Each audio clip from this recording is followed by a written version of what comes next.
2 নম্বর অঙ্ক দেখো লিফটের 60 কেজি ভরের ব্যক্তি চলমান লিফট দ্বারা 420 নিউটন প্রতিক্রিয়া বল ফিলিংস পাচ্ছে, তাহলে লিফটের ত্বরণ কত?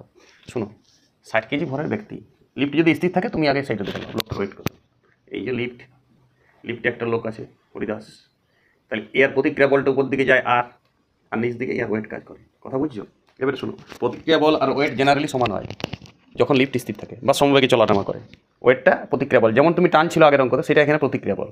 তো প্রতিক্রিয়া বলটাই আমার ওজনের, আমার ফিলিংস। মনে রাখবি, একটা মানুষ নিজে ওজনটা পৃথিবীর দিকে ক্রিয়া করে, পৃথিবী ফিলিংস করে আবার ওজনটা, ডাব্লিউ বলটা। আর লোকটা ফিলিংস করে নর্মেল রিয়েকশন, যেটাকে আমরা আর দ্বারা ডিনোট করি। আটটা লোকটা ফিলিংস করে। লিফটের ক্ষেত্রে উঠানামার ক্ষেত্রে মনে রাখবে, যদি লিফট উপরে উঠে লোকটা নিজেকে ভারী মনে করে স্বাভাবিকের থেকে, আর নিচে নামলে হালকা মনে করে। তো লোকটার ওয়েটটাকে তুমি বাই করো। জি দেওয়া নাই মানে আমি তো 10 চালাই, ঠিক আছে? জি দেওয়া নাই মানে মার্কেটে 10 চলবে। তাহলে লোকটার প্রকৃত ওয়েটটা কত যদি স্থির থাকে পৃথিবীর ক্ষেত্রে? প্রকৃত ওজন মানে পৃথিবীর ক্ষেত্রে জি লিখব 10, 9.8 চলে না এখন। তাহলে 60 × 10 মানে লোকটা 600 কেজি, 600 নিউটন ওয়েট হইতো। কথা বুঝছে? কিন্তু লোকটা ওয়েট পাইছে কত? ফিলিংসে বলছে 420 নিউটন। তাহলে 420 নিউটন যদি লম্ব প্রতিক্রিয়া বলো 600 হইতো স্থির থাকলে, তাহলে 420 কেন পাইছে? তুমি নিচে নামছে কনফার্ম। তাহলে তুমি নিচে নামছে কনফার্ম আগে হও, তবে তো তুমি সূত্র বুঝাবে। সূত্র তো তুমি দুটো জানো। তাহলে নিচে নামছে কনফার্ম হয়ে গেল। যেহেতু 600 লম্ব প্রতিক্রিয়া বল থাকা উচিত ছিল। যত ওয়েট পায় পৃথিবী ততই মানুষ লম্ব প্রতিক্রিয়া বল অনুভব করে স্থির থাকলে, লিফট স্থির থাকলে বা লিফট সমবেগে উপরে নিচে ওঠানামা করলে। Point to be noted. এক্ষেত্রে বলছে লিফটটা 420 নিউটন প্রতিক্রিয়া বল দিচ্ছে লিফটের মেঝে ব্যক্তিকে।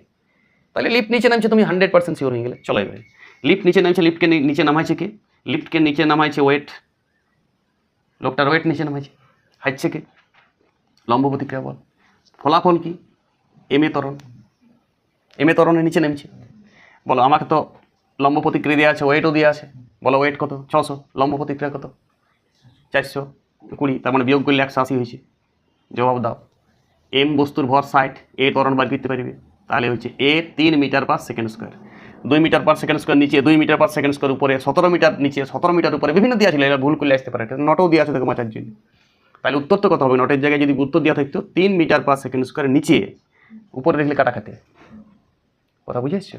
কনসেপশন তুমি নিচে বা উপরে অঙ্ক করার আগে বোঝা উচিত এটা, তবে তো তুমি সূত্র লাগাবে। আর সূত্র মুখস্থ করতে নাই, আমি সূত্র তৈরি করি সবসময়। লিফটের অঙ্ক সূত্র তৈরি করতে হয়, তখনই মুখস্থ লাল কালিতে বক্স কোথাও কাজে দেবে না। কনসেপশন এইটা বুঝো, কে কোন দিকে কে জিতছে। ওয়েট জিতছে, নিচের দিকে গেলে ওয়েট জিতছে, উপর দিকে গেলে লম্ব প্রতিক্রিয়া জিতছে। বা টান থাকলে টান, ফাঁকা লিফট থাকলে টানেই হোক তখন। আর মানুষ যদি ঢুকা থাকে, তার মানুষের ফিলিংস ঢুকাবে এখানে। আর তো ভ্যারাইটি অঙ্ক থাকে না। আশা করি অঙ্কটা সবাই বুঝে গেছে। এখানে নট উত্তর হইতো, আর যদি 3 মিটার পার সেকেন্ড স্কোয়ার নিচের দিকে থাকতো তাহলে সেটা উত্তর হতো।